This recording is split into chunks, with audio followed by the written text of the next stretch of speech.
Sir, ಸಂವಿಧಾನಾತ್ಮಕವಾಗಿ ಯಾವ ಯಾವ ಕಾನೂನಿನಡಿಯಲ್ಲಿ ಈ ಕಾಯ್ದೆ ಉಲ್ಲಂಘನೆಯಾಗಿದೆ ಸರ್? ಆರ್ಟಿಕಲ್ 254(2), ಆರ್ಟಿಕಲ್ 14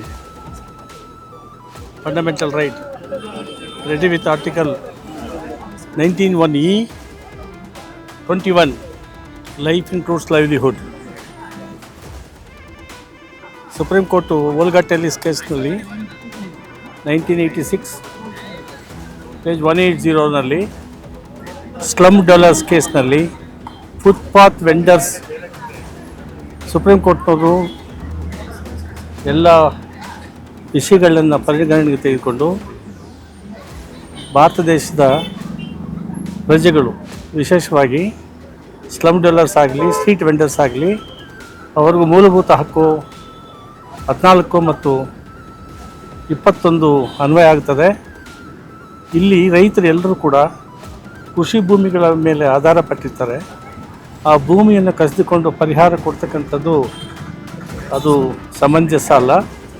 ಇಲ್ಲಿ ಟೌನ್ಶಿಪ್ ಮಾಡ್ತಕ್ಕಂಥದ್ದಕ್ಕೆ ಮಾಡೋದ್ರಿಂದ ಶಾಸನಬದ್ಧ ಕಾನೂನುಗಳನ್ನೆಲ್ಲ, ಅಂದರೆ ಕರ್ನಾಟಕ ಅರ್ಬನ್ ಡೆವಲಪ್ಮೆಂಟ್ ಅಥಾರಿಟಿ ಕಾಯ್ದೆ ಕೆಳಗಡೆ ಸೆಕ್ಷನ್ 2(s), ಇದು ಅರ್ಬನ್ ಏರಿಯಾ ಅಲ್ಲದೆ ಇರೋದ್ರಿಂದ ಗ್ರೇಟರ್ ಬೆಂಗಳೂರು ಡೆವಲಪ್ಮೆಂಟ್ ಅಥಾರಿಟಿ ಆ್ಯಕ್ಟನ್ನು ಪ್ಲ್ಯಾನಿಂಗ್ ಅಥಾರಿಟಿಯಲ್ಲಿ ಬಿಡದಿ ಇಂಟಿಗ್ರೇಟೆಡ್ ಟೌನ್ಶಿಪ್ ಕಾಯ್ದೆ ಪ್ಲ್ಯಾನಿಂಗ್ ಅಥಾರಿಟಿಯನ್ನು greater Bengaluru development authority act ಅಂತ ಹೇಳಿ ಪ್ರಥಮ ಅಧಿಸೂಚನೆ 17ರಲ್ಲಿ ಮಾಡಿರ್ತಕ್ಕಂಥದ್ದು ಅಸಂಧತ್ವ ಇದೆ. ಕಾರಣ, ಈ ಗ್ರಾಮೀಣ ಪ್ರದೇಶದ ಎಲ್ಲ ಜಮೀನುಗಳು ಗ್ರೇಟರ್ ಬೆಂಗಳೂರು ಡೆವಲಪ್ಮೆಂಟ್ ಅಥಾರಿಟಿ ದಕ್ಷಿಣ ಭಾಗದ ಕಾರ್ಪೊರೇಷನ್ನು ಮಿತಿಗೆ ಬರುವುದಿಲ್ಲ, ಬೌಂಡ್ರೀಸ್ಗೆ ಬರುವುದಿಲ್ಲ. ಅರ್ಬನ್ ಏರಿಯಾ ಸೆಕ್ಷನ್ 2(s) ಪ್ರಕಾರ, ಅರ್ಬನ್ ಡೆವಲಪ್ಮೆಂಟ್ ಅಥಾರಿಟಿ ಪ್ರಕಾರ ಮಾಡಿಲ್ಲದೆ ಇರೋದ್ರಿಂದ ಈ ಪ್ರದೇಶ ಗ್ರಾಮೀಣ ಪ್ರದೇಶ ಆಗಿರೋದ್ರಿಂದ ನಗರಾಭಿವೃದ್ಧಿ ಓನ್ಲಿ ಅರ್ಬನ್ ಏರಿಯಾಗೆ, ನಗರ ಪ್ರದೇಶಗಳಿಗೆ ಮಾತ್ರ ಸೀಮಿತ ಆ ಕಾಯ್ದೆ ಇರುವುದರಿಂದ ಸೆಕ್ಷನ್ 2(s)ನಲ್ಲಿ ಲೋಕಲ್ ಅಥಾರಿಟಿ ಅಂತಕ್ಕಂಥದ್ದು ಮುನ್ಸಿಪಲ್ ಕೌನ್ಸಿಲ್ ಮತ್ತು ಮುನ್ಸಿಪಲ್ ಕಾರ್ಪೊರೇಷನ್ಗೆ ಮತ್ತು ಅಡ್ಜಸೆಂಟ್ ಏರಿಯಾನ ನೋಟಿಫಿಕೇಷನ್ ಸರ್ಕಾರದವರು, ಕರ್ನಾಟಕ ಸರ್ಕಾರದವರು ಕೊಡದೇ ಇರುವುದರಿಂದ 17ನೇ ಅನುಚ್ಛೇದ ಅಸಿಂಧತ್ವ ಪಡೆದಿದೆ. ಇದೊಂದಕ್ಕೆ ಕಾರಣ ಅಲ್ಲದೆ 15ನೇ ಕಲಂ 1987 ಕರ್ನಾಟಕ ನಗರಾಭಿವೃದ್ಧಿ ಪ್ರಾಧಿಕಾರ ಕಾಯ್ದೆ ಕೆಳಗಡೆ ಅಲ್ಲಿ ಸ್ಕೀಮನ್ನು ಮಾಡಬೇಕಾಗಿದೆ. ಸ್ಕೀಮಿಗೆ ಏನೇನು ವಿಷಯಗಳ ಒಳಪಟ್ಟಿರಬೇಕು ಅಂತೇಳಿ ಕಲಂ 16ರಲ್ಲಿದೆ. ಅದು ಯಾವುದೂ ಅದು ಸ್ಕೀಮು ಮಾಡಬೇಕಾದ್ರೆ ಸಂಬಂಧಪಟ್ಟ ಜಮೀನು ಯಾರು ಭೂ ಸ್ವಾಧೀನಪಡಿಸ್ಕೊಳ್ತಿದ್ದೀರಿ ಅವರಿಗೆ ನೋಟಿಸ್ ಕೊಡಬೇಕಾಗಿತ್ತು, ಅವರ ಅಹವಾಲನ್ನು ಕೇಳಬೇಕಾಗಿತ್ತು.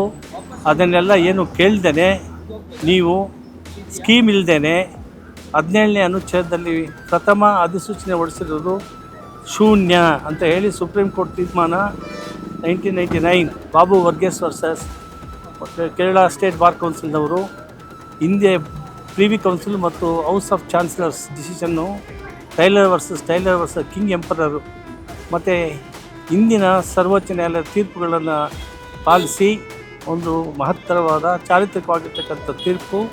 ಅಂದರೆ ಶಾಸನದಲ್ಲಿ ಪ್ರೊಸೀಜರ್ ಏನು, ಪ್ರಕ್ರಿಯೆ ಅದರಂತೆ ನಡ್ಕೊಳ್ಳಿಲ್ಲ ಅಂತ ಹೇಳಿದ್ರೆ ಆ ಪ್ರಕ್ರಿಯೆ, ಆ ಕ್ರಮ ಅಸಿಂಧತ್ವ ಆಗ್ತದೆ, ಶೂನ್ಯ ಆಗ್ತದೆ, ಅಸಿಂಧತ್ವ ಆಗ್ತದೆ ಅಂತೇಳಿ ಸುಪ್ರೀಂ ಕೋರ್ಟ್ನವರು ಬಾಬು ವರ್ಗೀಸ್ ಕೇಸ್ನಲ್ಲಿ ಹೇಳಿದ್ದಾರೆ. ಪ್ರಕರಣಗಳು ಹಿಂದೆ ಸುಪ್ರೀಂ ಕೋರ್ಟಲ್ಲಿ ಯಾವ್ದಾದ್ರು ರದ್ದಾಗಿದ್ದಾವೆ? ಎಲ್ಲ ಬೇಕಾಷ್ಟಿದೆ.